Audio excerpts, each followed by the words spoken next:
Resolution 1, I will write at an appropriate readability level. And what I mean by readability here is really very specific. What I mean is a formula that shows how easy to read your writing is. And you've probably run into this before. The most popular one is the Flesch-Kincaid formula, and I've actually written a formula out there. You don't need to remember that because I'll show you a piece of software in a second that'll do that for you.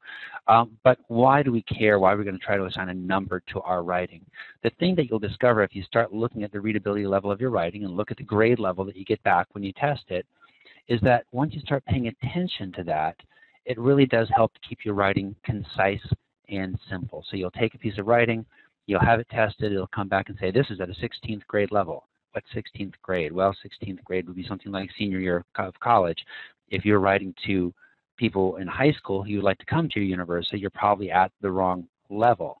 And once you start trying to make that level a little bit lower, you're going to find that it's pretty much going to require that you eliminate jargon and the passive voice in your writing. It's pretty much the only way to pass the test and really get down to where we want to be, which is probably somewhere around 9th or 10th grade level. Now, some people will say, why 9th and 10th grade level? We do not want dumb people to come to our college. I actually had a faculty member say that to me.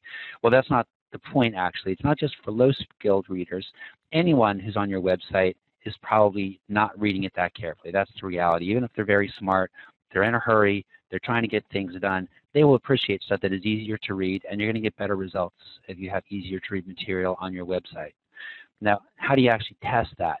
It is built into Microsoft Word, but the results sometimes, well, they don't go above 12th grade. So you may have something that's really written at a graduate school level, and Microsoft Word is going to come back and say 12. I found it much better to use this online service. You can find it at readablecom.